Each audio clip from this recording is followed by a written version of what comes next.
हर खबर पर होगी आपकी पकड़। डाउनलोड कीजिए एबीपी लाइव ऐप। अच्छा, एबीपी न्यूज ने अभी आपको खबर दिखाई कैसे उत्तर प्रदेश के प्रयागराज से 16 विदेशियों समेत तबलीगी जमात के 19 और कुल 30 लोग हैं जिन्हें गिरफ्तार किया गया है। ये जो तबलीगी जमात वाले 19 लोग हैं, इनमें 16 विदेशी हैं और ये 16 विदेशी कहां के हैं? 9 तो थाईलैंड के हैं और 7 जो हैं वो इंडोनेशिया के रहने वाले हैं। अच्छा, जमातियों के साथ उनके मददगार भी गिरफ्तार किए गए हैं, तभी तो कुल 30 लोग हैं जो गिरफ्तार हुए हैं।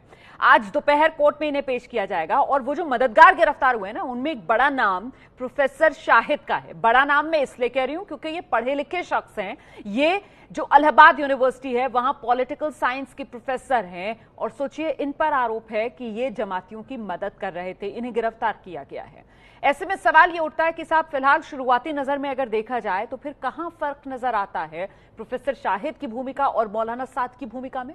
मौलाना साद जिस तरीके से लगातार बरगलाते रहे लोगों को कि साहब कुछ नहीं, कोरोना में कोई दूरी वूरी बनाने की जरूरत नहीं है, कोरोना कुछ नहीं है, सिर्फ इस्लाम के खिलाफ साजिश है, आप मुसाफा करते रहो। मुसाफा मतलब हाथ मिलाते रहो, आप एक ही थाली में बैठकर खाते रहो। यही काम मौलाना साद कर रहे थे। और उसके बाद जिस तरीके से ये निजामुद्दीन मरकज कनेक्शन कोरोना मरीजों का सामने निकल कर आ रहा है, बावजूद इसके जो काम प्रोफेसर शाहिद ने किया कि वो बचाने में लगे रहे, छुपाने में लगे रहे, इसका खमियाजा पूरे देश को भुगतना पड़ेगा। समझ रहे हैं आप मुजीबुर रहमान साहब? मुजीबुर रहमान हमारे साथ मौजूद हैं, निजामुद्दीन मरकज के प्रवक्ता, और साथ ही पूर्व पुलिस अधिकारी एल.एन. राव साहब भी हमारे साथ मौजूद हैं। लेकिन मुझे लगता है पहले इस खबर पर आना चाहिए मुजीबुर रहमान को और कुछ जवाब देना चाहिए देश को। मुजीबुर रहमान साहब, शर्मिंदगी, मैं आपको बता दूं, शर्मिंदगी किसी तरीके की नहीं होगी, बिल्कुल होगी नहीं। आपको तो बहुत कोरोना है, ये जमातियों को भी लगेगा, श्रद्धालुओं को भी लगेगा, गुरुद्वारे, मंदिर, मस्जिदों में और जो भीड़ों में है वहां भी लगेगा। आज की तारीख में अगर सरकारी आंकड़े देखे जाए तो तकरीबन 1/4 वो बताते हैं कि जमात के हैं, यानी कि बाकी 75% बताते हैं वो बाकी बिना जमात के हैं। तो क्या वो बाकी 75% शर्मिंदगी से मर गए हैं क्या? ये बताइए मुझे।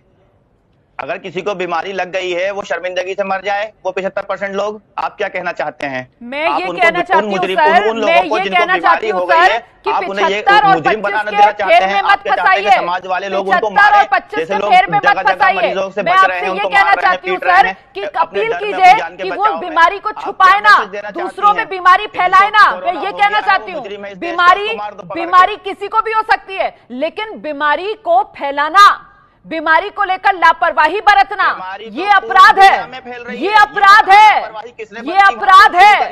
निजामुद्दीन मरकज वाले ये कहते हैं कि कोरोना मुसलमानों के खिलाफ, इस्लाम के खिलाफ साजिश है और तुम हाथ मिलाते रहो, तुम घुलते मिलते रहो, ये अपराध है, ये अपराध है। और हाँ, फिर आपको सही लगेगा बात करना।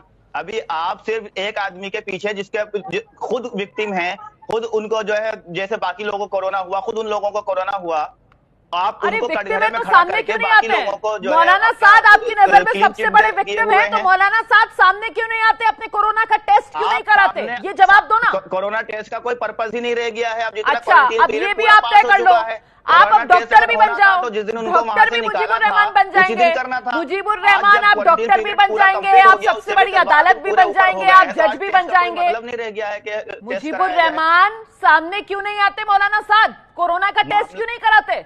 आप थोड़ी डॉक्टर हो जो आप फैसला करोगे कि उनको कराना है या नहीं कराना है। बिल्कुल नहीं, मैं आपको गाइडलाइंस बता रहा हूँ ना। 14 दिन की सरकारी गाइडलाइंस है, WHO की गाइडलाइन है कि 14 दिन का क्वारंटीन पीरियड करना है अगर कोई किसी पे शक है तो। सर, अब WHO की गाइडलाइन पर आ गए, अब WHO की गाइडलाइन पर आ गए।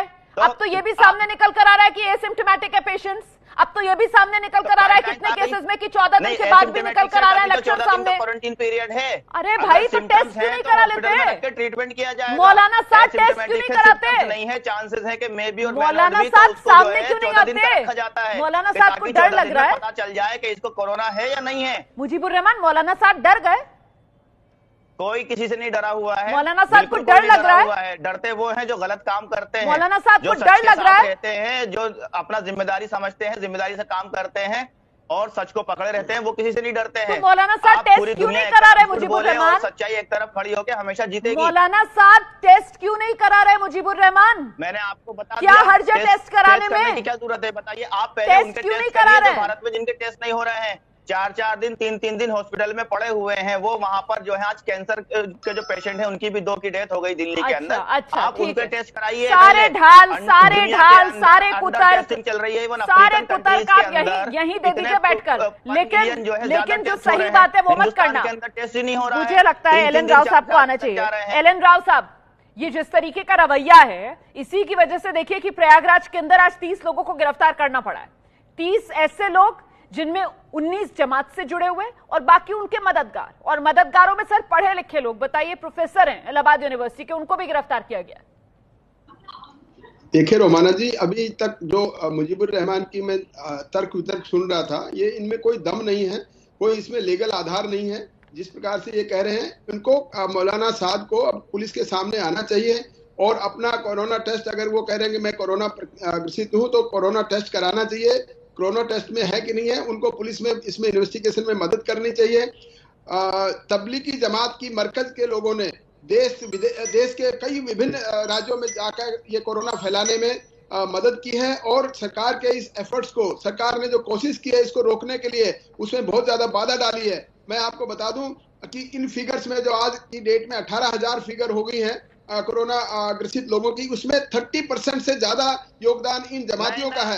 ये लोग समझ क्यों नहीं पा रहे हैं, पढ़े लिखे लोग अपने आप को बताते हैं, समझ क्यों नहीं पा रहे हैं कि इस देश की इतनी बड़ी संकट को इन्होंने लाइटली लिया हुआ है, और देश की संकट से बचाने की कोशिश को हमारे प्रधानमंत्री और पूरे देश ने जो ये झेल रहे हैं, इसको उसको रोकने में इन्होंने मदद नहीं की है। मुजीबुर रहमान जैसे लोगों को चाहिए कि ये इस प्रकार से जो प्रवक्ता बनकर आ रहे हैं, ऐसे गलत जो काम करने वाले लोगों की सपोर्ट में आ रहे हैं, उनको सोचना चाहिए कि क्या हम देश के लिए क्या कर रहे हैं। देश के लिए गद्दारी है ये।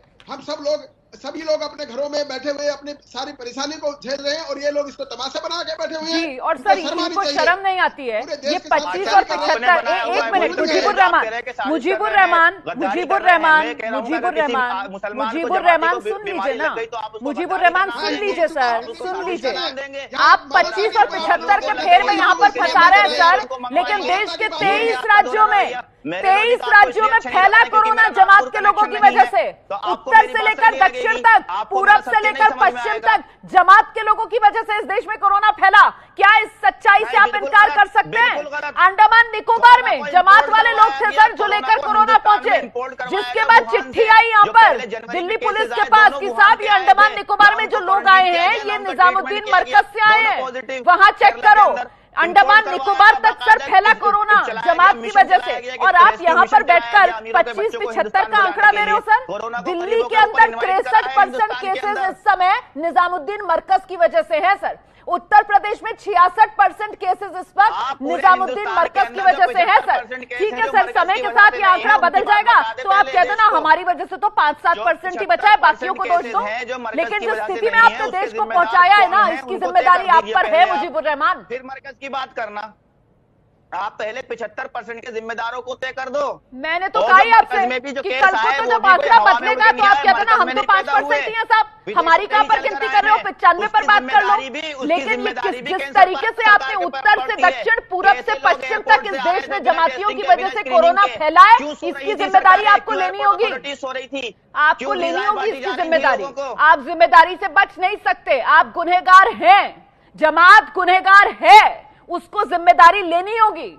उसकी गलतियों की वजह से आज पूरे देश को खमियाजा भुगतना पड़ रहा है।